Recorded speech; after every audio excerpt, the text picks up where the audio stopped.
नमस्कार दोस्तों। कहानियों की श्रृंखला में आज सुनेंगे राजी सेठ जी की कहानी गमे हयात ने मारा।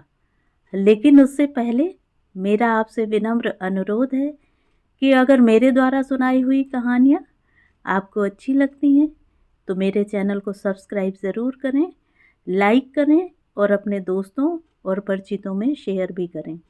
बेल आइकन दबाना बिल्कुल भी ना भूलें। आज सुनिए गमे हयात ने मारा।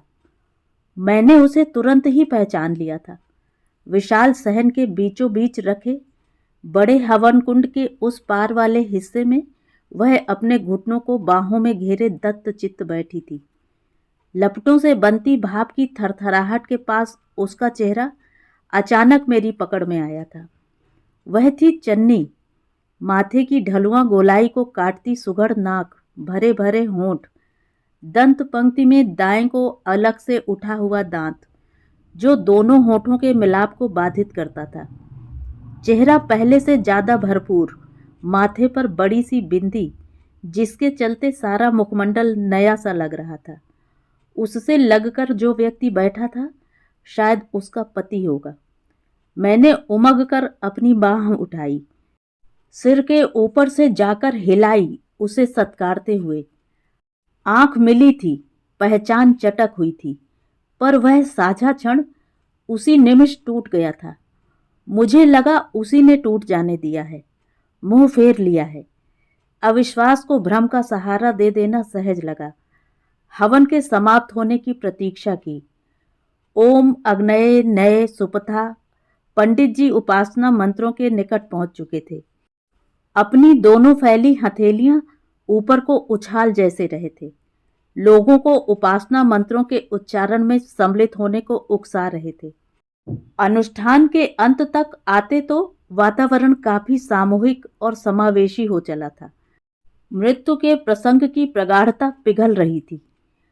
अब जेठे को पगड़ी पहनाने की रस्म, फिर दान दक्षिणा, फिर सामूहिक रूप से उचारा जाता शांति पाठ। बंद आंखें अपने अपने आसनों पर खड़े हो चुके लोग ओम शांति शांति शांति ओम। ओंकार की पिछड़ती लय अभी डूबी भी नहीं थी कि मैं भीड़ काटकर सहन के उसी हिस्से में पहुंच गई थी। वह वहां नहीं थी, वह कहीं भी नहीं थी। मेरी अधीरता ने उसे लगभग हर संभव जगह ढूंढा। भीड़ छितरने लगी थी। मैंने गेट के पास ऊंचाई पर के एक कोने में अपने को स्थित किया। वहां जल्दी ही मृतक के सगे संबंधी कतार बांधे हाथ जोड़े आगतों को विदा करने के लिए खड़े हो जाने को थे। मेरे देखते देखते परिजनों के आमने सामने खड़ी कतारों के बीच एक गलियारा जैसा बन गया था, जिसमें से होकर गुजरता हर व्यक्ति मुझे साफ दिख रहा था। भीड़ छट गई थी, वह कहीं नहीं थी। जाने कब तिरोहित हो गई थी। मैं जैसे ठगी सी गई, समझ नहीं पाई कि यह मेरी अवहेलना है या उसके घाव अब भी हरे हैं। यह चन्नी का वर्तमान है जिसमें वह अचानक इस तरह प्रकट हुई। चन्नी का अतीत भी है जिसमें एक दुर्घटना है। दुर्घटना ने चन्नी के जीवन की निरंतरता को तोड़ दिया है। क्या वह अब भी बीच में बिछी सुरंग में से गुजर रही है? चन्नी के अतीत में मैं भी हूं, उसमें शामिल नहीं हूं, पर उसके साथ चलते चलते उसे देख सुन रही हूं। अतीत के लड़ते भिड़ते लांघते फलांगते दृश्य इस समय मेरे सामने हैं। मैं और चन्नी स्कूल जा रहे हैं इकट्ठे। खेतों खलिहानों पगडंडियों को लांघते फलांगते, निमौलियां बीनते, कच्ची इमली आम और जामुन बटोरते, हरे छोलिए की झाड़ियां उखाड़ते, रहट वाले कुओं पर रुकते, दृश्य को जी भर निहारते, छल छल पानी में पैर छपछपाते। यह सब दृश्य मेरे लिए नए हैं, खूब रोचक और उत्तेजक। चन्नी इन सब चीजों से एक रस है, भीतर तक घुली हुई, आनंदित। मेरे पिता चन्नी के कस्बे में जिला विकास अधिकारी के पद पर स्थानांतरित होकर आए हैं। पिता की उस कस्बे में पोस्टिंग मेरी नागरी समझ को खूब रोमांचित करने वाली है। मैंने यहाँ आकर 10वीं में दाखिला लिया है।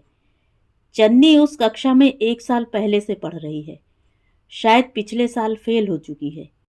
वैसे भी वह मुझसे उम्र में बड़ी है। चन्नी का असली नाम चंद्र कुमारी गुप्ता है। यह नाम उसकी बुआ ने रखा है। ऐसा चांद का सा नाम उसकी माँ तो रख ही नहीं सकती थी। ऐसा चन्नी कहती रहती है। अपनी माँ से उसकी बिल्कुल नहीं पटती। फिर भी वह हर समय अपनी माँ के राग अलापती रहती है। हमारा घर अनाज मंडी में है। चन्नी भी वहीं रहती है। हम दोनों मंडी के ऊपर बने चौबारों जैसे घरों में आस पड़ोस में रहते हैं। इसीलिए साथ साथ स्कूल जाते हैं। मंडी से स्कूल का फासला 1.5 मील का है, पर इस फासले को छात्रों द्वारा पैदल ही पाटने का वहां चलन है। मंडी का इतिहास भूगोल मेरे लिए उतना ही नया है जितना यहाँ की और सब चीजें। 2 सदर दरवाजों वाली चौखुंटे आकार वाली विशाल 4 दीवारी, जिसमें 24 घंटे गहमा गहमी मची रहती है। यह गल्ले की आढ़त और अनाज के थोक व्यापार की मंडी है। मंडी का दृश्य कुछ कुछ ऐसा है।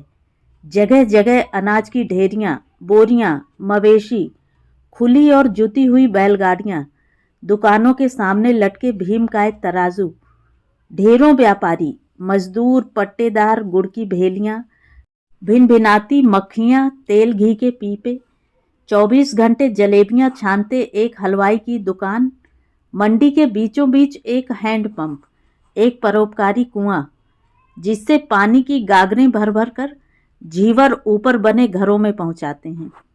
दुकानों की गद्दियों पर स्थापित लाला चौबारों की चढ़ती उतरती स्त्रियों को कनखियों से ताकते तौलते रहते हैं। नीचे गल्ले की दुकानें हैं, ऊपर घर। नीचे पुरुष हैं, ऊपर स्त्रियां, बच्चे। नीचे का सब कुछ दृश्य है, ऊपर का सब कुछ अदृश्य। नीचे से देखने पर दिखती हैं लंबाई में नीचे तक फहरती चुन्नियां, साड़ियां, या फिर दुकान के साथ साथ लगी सीढ़ियों में से अचानक प्रकट होती स्त्रियां। स्त्री प्रायः एक सीढ़ी से उतरकर दूसरी सीढ़ी पर चढ़ जाती है। वह चादर से इतनी ढकी होती है कि चलता फिरता लबादा जैसी लगती है। घरों से बाहर आने जाने का यही एक रास्ता है। जो कोई भी कहीं आता जाता है, नीचे बैठे लोगों को दिखाई देता है। चन्नी खूब स्वस्थ है, खूब सुंदर। नख शिख वाली सुंदरता उतनी नहीं जितनी गोलाई चिकनाई वाली सुंदरता। खूब कसे गोल गुलाबी गाल, चंचल आंखें, दाईं ओर दंत पंक्ति के बीच एक उठा हुआ दांत जो दोनों होठों को अधखुला रहने देता है। इस मुद्रा में चेहरा और ज्यादा सुंदर लगता है। उसे देखकर लगता नहीं है कि वह रोज मां से पिटकर आती है। सिर को ढके रखने के लिए पल पल दुपट्टे तक पहुंचते उसके हाथ सदा दिखाई देते रहते हैं। उसके नाखूनों पर झांकते चिकनाई के निशान उसके घर की कहानी कहते हैं। हर समय सिर ढकने और गले के पास दुपट्टे को दोनों छोरों से पकड़े रहने की मजबूरी उसकी नहीं, उस कस्बे में रहने की है जहां ऐसा ही लड़कीपन चाहा और सराहा जाता है। खेतों, पगडंडियों, फसलों, कुओं से बतियाने और दोस्ती करने का ढंग मुझे चन्नी ने ही सिखाया था। मंडी का सदर दरवाजा छोड़कर सड़क पर आते ही वह कहीं से एक संटी तोड़ लेती और ईख की खड़ी उठान को छेड़ती, झचकोरती, गाती जाती। उसके इस जीवंत खिलंदड़ेपन को मैं मुंह बाए देखती। वातावरण से इतना एक रस, इतना तन्मय देखकर यह अंदाजा लगाना कठिन था कि वह आज भी मां से पिटकर आई होगी। वह लगभग रोज ही अपनी मां से पिटती है, यह सूचना भी चन्नी की ही दी हुई होती। बकौल उसकी मां को उससे वैर है, क्योंकि चन्नी के पैदा होते ही उसके ऊपर वाला भाई हैजे से मर गया था। मां के हिसाब से यह घर में चन्नी के अशुभ पदार्पण की छाया है। स्कूल से वापसी पर ईख का खेत पार करते ही सरदारी का कुआं दिखाई देने लगता। कुएं को देखते ही चन्नी का तेवर बदल जाता। कंधे से बस्ता उतारकर वह एक कोने में पटक देती। सिर से दुपट्टा उतारकर कमर में बांध लेती। सैंडल खोलती, जूतों की उस जोड़ी को अपने नीचे रखकर पानी की निकासी के लिए बनी मेड़ के किनारे धसक कर बैठ जाती। उन छोटी छोटी नालियों में ठंडा पारदर्शी पानी बहता होता। वह अद्भुत मनोहारी दृश्य होता। बैलों की जोड़ी गोल गोल घूमती, रहट से पानी खींचता, टीन के डिब्बे गुड़ुप गुड़ुप पानी उलटते और नालियों की राह पानी खेतों को चल निकलता। चन्नी आपा भूलकर बहते पानी में पैर डाले बैठी रहती। स्कूल के टिफिन का आधा बचाया गया खाना निकालकर वह बगल में रख लेती। ऐसा लगभग रोज रोज होता। मेरा बेचैन होना चन्नी के चैन में होने के साथ साथ चलता। चन्नी के कुर्ते पर फैलते कीचड़ के निशान मुझे बेतरह परेशान करते। तिस पर घर पहुंचने में देरी का डर।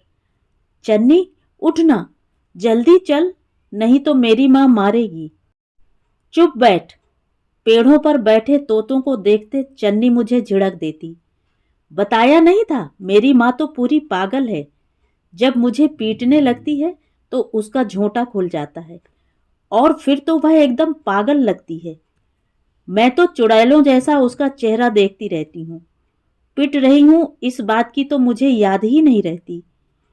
ऐसी बातें मैंने कभी सुनी नहीं थी। ऐसी माँ भी मैंने कभी देखी नहीं थी। उसकी माँ की मूर्ति का खाका मैंने घर जाकर अपनी माँ के सामने खींचा था। सोचा था खुश हो जाएगी, तुलना में अपने को अच्छा मानेगी, पर माँ थी कि चिंता में पड़ गई थी। पिताजी से खुसफुस में लग गई। नतीजा यह कि दशहरे की छुट्टी के बाद मेरे स्कूल जाने लौटने के लिए मैकू का साइकिल रिक्शा बांध दिया गया। मैकू घर वालों का मुंह लगा रिक्शा वाला तो क्या, पूरा गार्जियन था। पल पल की खोज खबर रखता। चन्नी का और मेरा साथ इस तरह छूट गया। मुझे खूब बुरा लगा। चन्नी के चलते मैं कोई दूसरी दुनिया देख रही थी। मुझे लगा शायद चन्नी को भी इतना ही बुरा लगा होगा, पर तब मुझे मालूम नहीं था कि चन्नी के मन में दूसरों के दर्दों के लिए जगह नहीं है।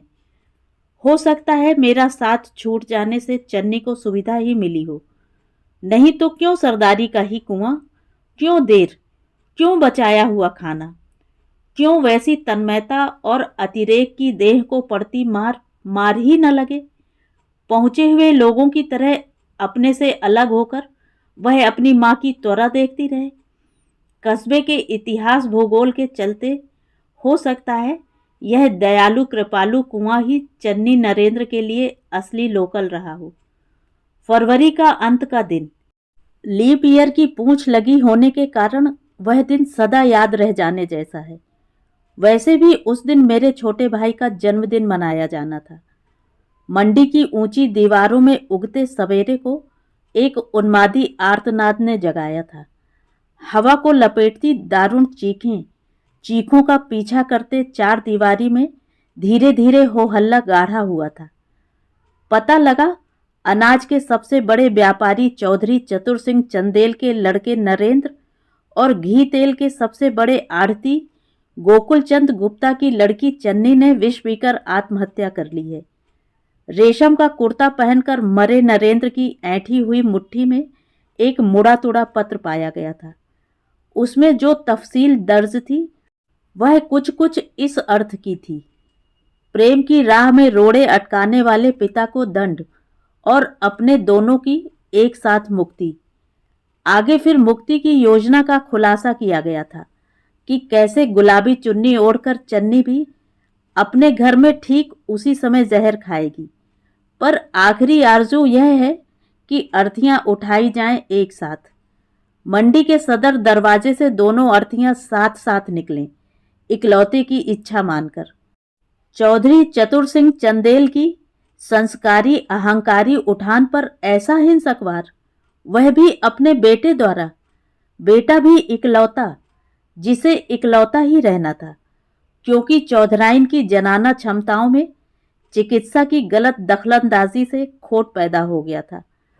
पंतनगर विश्वविद्यालय से कृषि विज्ञान में ऊंची डिग्री लेकर आते बेटे के चर्चे अभी तक लोगों की जुबान पर ताजा थे। सुना था इस मौके पर चौधरी ने सोने के मूठ वाली एक छड़ी नरेंद्र को दी थी और रिश्तेदारों में गिन्नियां बांटी थीं। अपनी खाल खिंचवाकर बेटे से जूते सिलवा सकते थे चौधरी, पर बनिए की बेटी के हाथ में सपूत का भविष्य नहीं सौंप सकते थे। प्यार होता है होता रहे। बछड़े मुंह मारते हैं, मारते रहें। यह सब तो राजसी मिजाज के लक्षण हैं। असली बात तो गठबंधन की है, खानदान की लीक और रक्त की शुद्धता की। ठाकुरों का पुंसत्व पुश्तों से इसी तरह अपने बीजों की रक्षा करता आया है, किसी से मूछ नीची नहीं की। अब भी क्यों करेंगे? क्या बनिए की छोकरी से मात खा जाएंगे? हूर की परी क्या कोई एक यही छोकरी है? हूर की परी का फंदा चौधरी समझते ना हो, ऐसा नहीं था। संताप विलाप में टूटते संतुलन के माहौल में कितनी ही पोशीदा बातें जाहिर होती गई थीं। चौधरी का रोना था कि वह तो चन्नी के अजीब तरज के अंकुराए गदराए जोबन से वैसे ही खबरदार थे। कसे कुर्ते और चुन्नटदार चुस्त चुन्नी में बनी संवरी चन्नी को सीढ़ियां उतरकर दरवाजे तक जाते हुए जब वह कनखियों से देखते तो कुल पुरोहित की मार्फत राजकुमारी की तलाश की मुहिम तेज कर देते। उम्मीद बन आई थी कि मुहिम रंग लाती। वह कोई ऐरे गैरे तो थे नहीं कि सामने वाले के लालच और जोश खरोश की ताब न ला सकें। यह सब कुछ दिन चलता रह सकता था। अगर सुनार मातमपुरसी में आया तो थरथर कांप रहा था। वही शायद अपना पाप धोने के लिए अपनी कम अकली का किस्सा बारंबार बयान करता रहा था। ऐसे हिलक हिलक कर उसे रोते देखा तो पास खड़े बुजुर्ग ने तसल्ली दी, चुप रहो बरखुरदार, तुम्हारा क्या कसूर?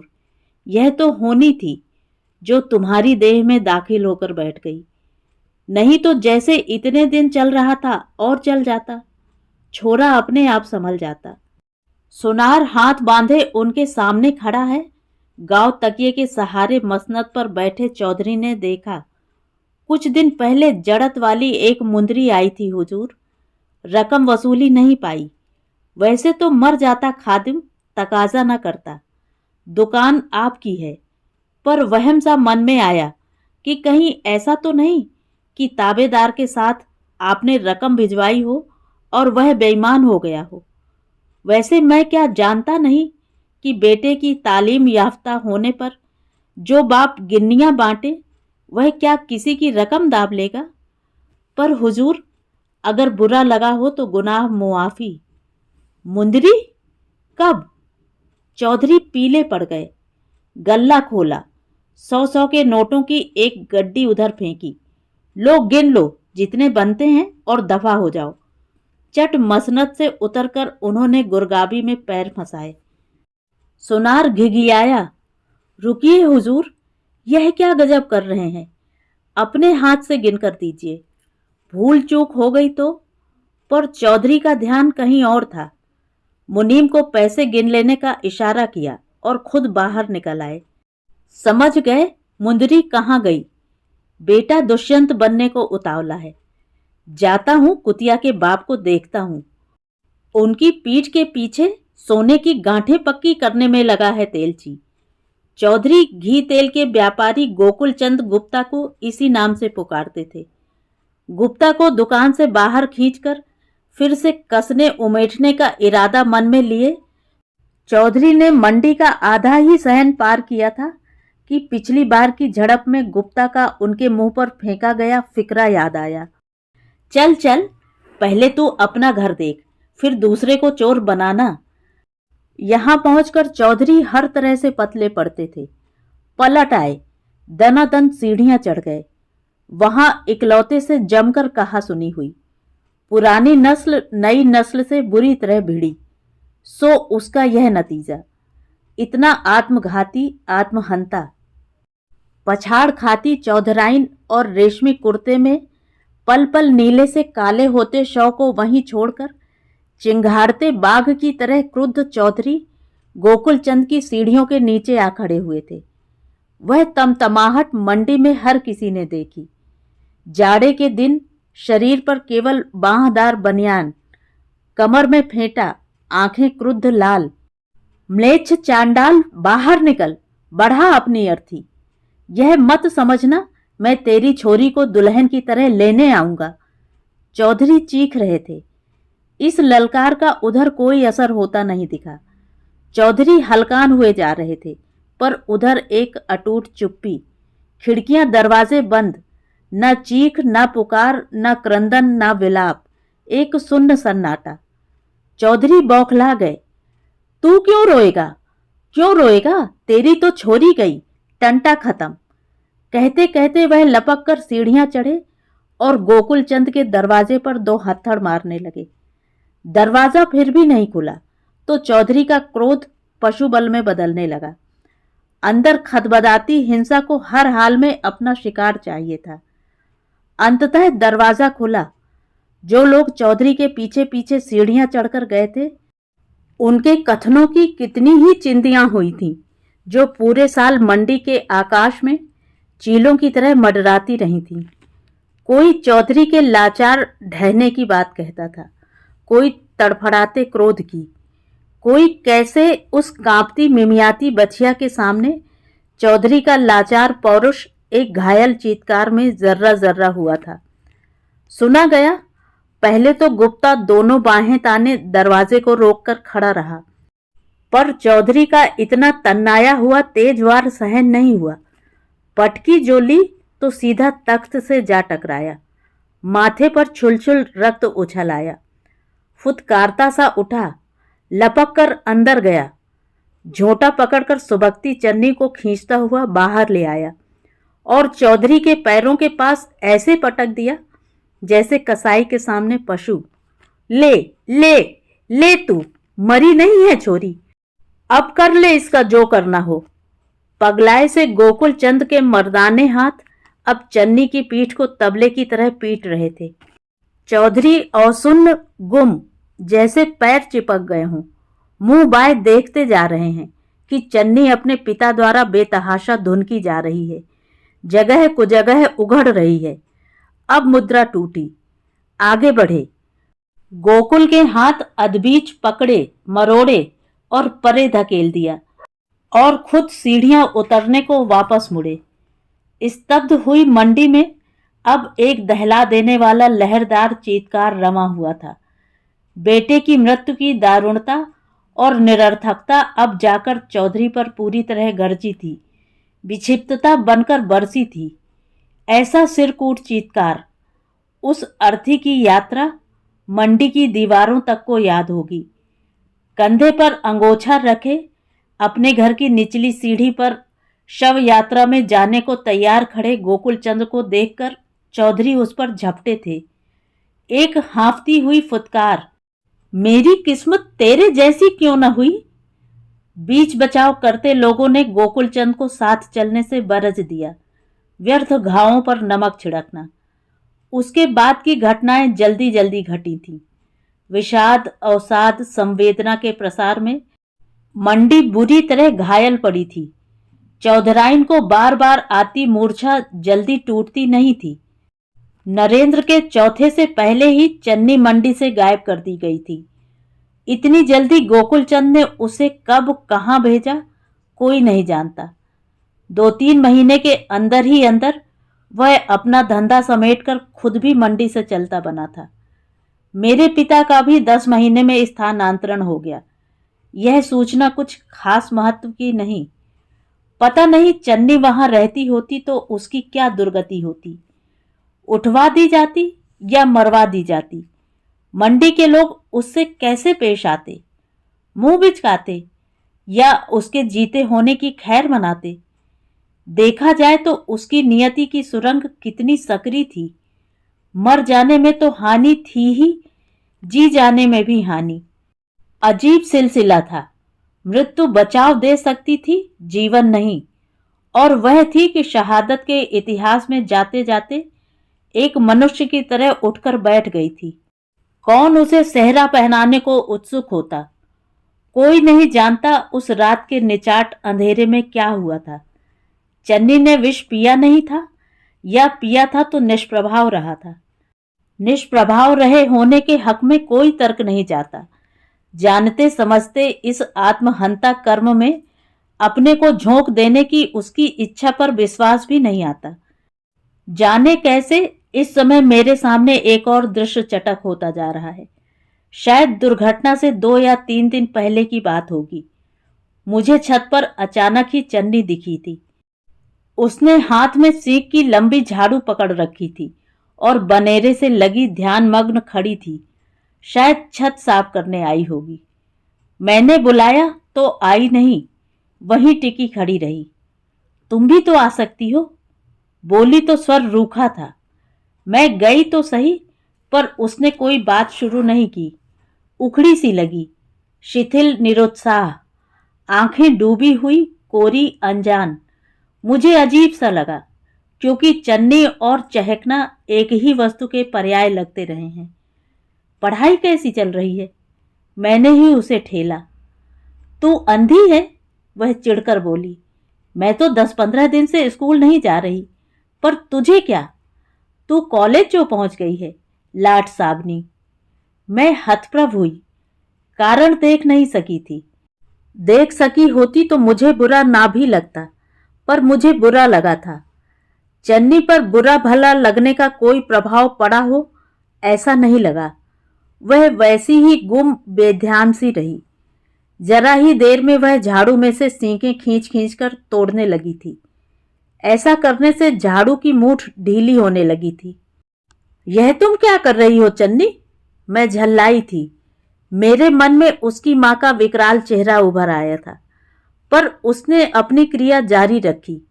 झाड़ू को छत विछत करती रही, फिर उसे एक ओर फेंक कर सीढ़ियां उतर गई।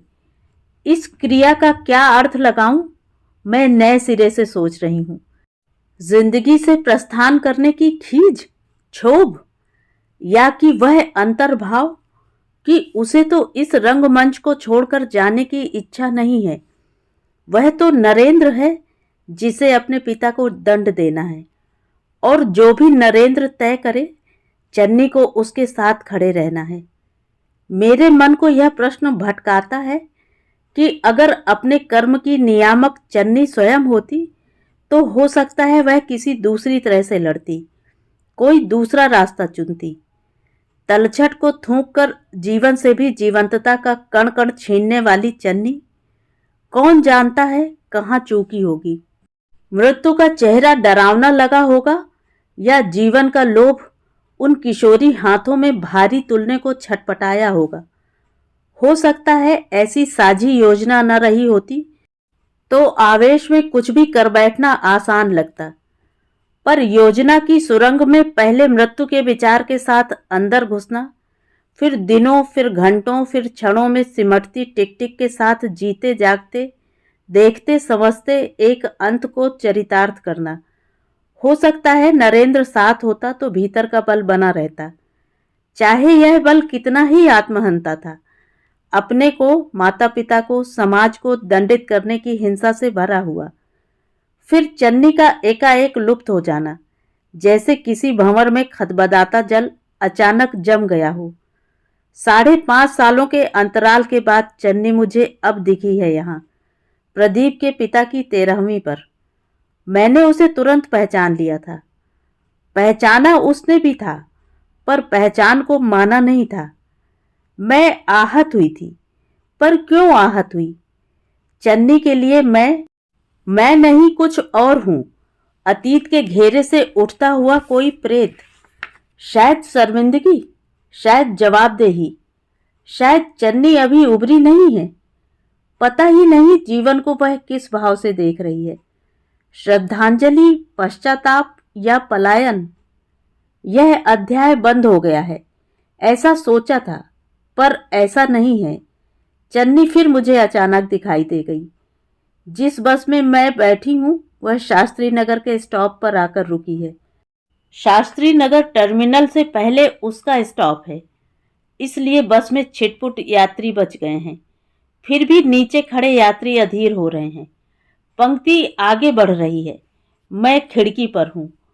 हठात निगाह ने उसे पकड़ लिया है। चढ़ने वाले यात्रियों की पंक्ति में वह भी है। पंक्ति धीरे धीरे आगे बढ़ रही है। कंधे पर काला झोला लटका है। साथ में नीले फ्रॉक और लाल रिब्बन वाली एक बच्ची है। बच्ची को देखकर मुझे खूब खुशी हुई है। पता ही नहीं लगा ऐसा कैसे हुआ। मेरी बांह निरायास खिड़की के बाहर लटक कर हिलने लग गई है। मुंह से पुकार फूट चुकी है। चन्नी, ओ चन्नी, जल्दी आ। उतावली में मैं अपनी छोटी सीट छोड़कर दाईं ओर की लंबी सीट पर खिसक चुकी हूँ। पीछे मुड़कर देखती रही हूँ। एक एक कर यात्री बढ़ चुके हैं।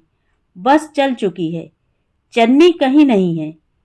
रो दूं ऐसी खिन्नता में धंसती जा रही हूँ। चन्नी को हो क्या गया है?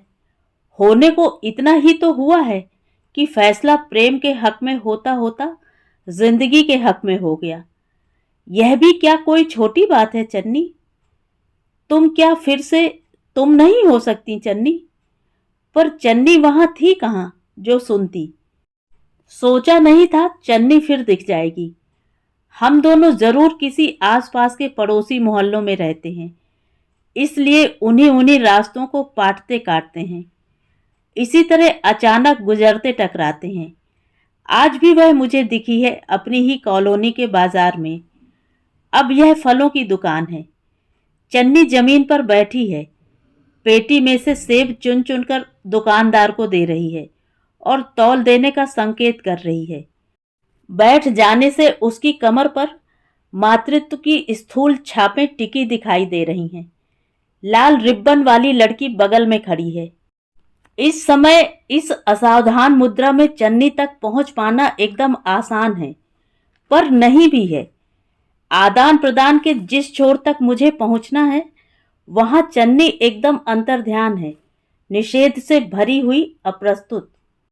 वहां पहुंच जाना मेरी इच्छा का पराक्रम हो सकता है, उसकी इच्छा का बल नहीं। मेरा मन खिन्न हो गया है। दौड़कर बच्ची को उठा लेने और चन्नी को चौंका देने की इच्छा को मैंने त्याग दिया है। खंबे की ओट में उतनी ही दूरी पर मैं ठिठकी खड़ी हूं, उसके चले जाने की प्रतीक्षा कर रही हूं। मेरे मन में ना कोई जिज्ञासा है, ना कोई उत्सुकता। जान गई हूं मैं उसके लिए अतीत का प्रेत हूं। इस तरह मत भागो चन्नी। तुम कैसे भी जैसे भी चाहो जियो, मैं तुम्हें अपनी ओर से कभी पहचानने नहीं आऊंगी। तो ये थी कहानी। कहानी आपको कैसी लगी कमेंट करके ज़रूर बताएं।